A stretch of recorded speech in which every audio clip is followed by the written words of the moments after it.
Just days ago, Farm Bureau members were in Jackson, meeting face-to-face with their state representatives and state senators in the state capitol. Get out into the field. I don't know how many states I've visited, or between two. This time, members sat down with United States congressmen and senators from Mississippi and across the country.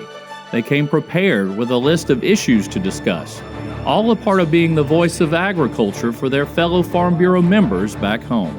To get doors open for us and to have those conversations with folks that we might not normally get a chance to be in front of. And these are people who are making decisions that are impacting ag and producers here in Mississippi. It'd be real difficult for yourself as an individual to take time to come up here. So when we have people that support the issues that we see that needs to be taken care of, it's great to have a backing like Farm Bureau. With a farm bill still yet to be voted on by Congress, farmers were able to bring their needs right to those who make the final decision in the process.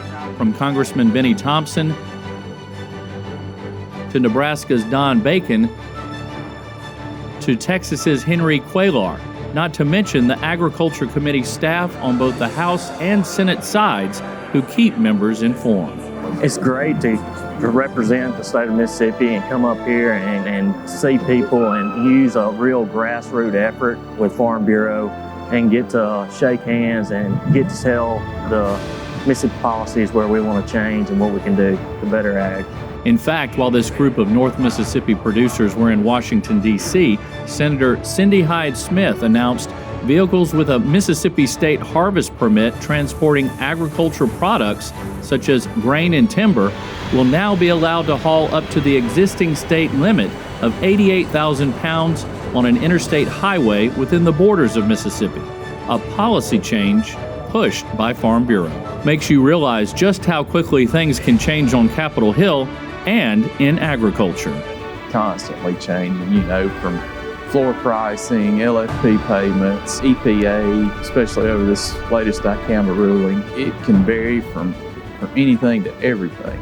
Getting to see what we're putting into works on the ground back at home versus what we're actually applying here in DC. So that was kind of my realm of coming because you don't get to do this not often, really. Other asks include keeping the Livestock Forage Program, or LFP, in the next Farm Bill.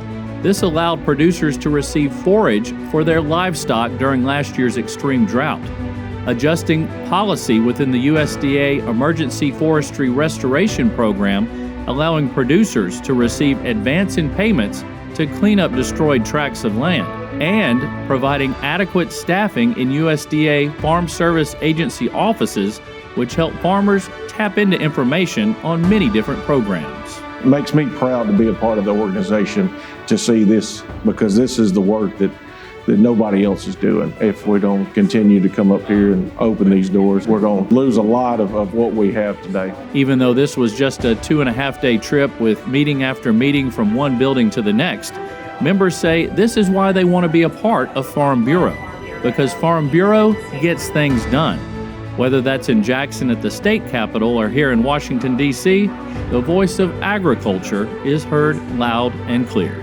It's a great way to have boots on the ground with our grassroots efforts. It shows our senators and representatives that we do have issues going on back in our state and that we can be a voice to represent, even if it's just a few of us, to represent what all is going on. To have that conversation and start to develop those relationships as politics swing and other groups become in charge, we have to be able to go across the aisle, have those relationships with those people that, again, are making the decisions that are impacting Mississippi producers.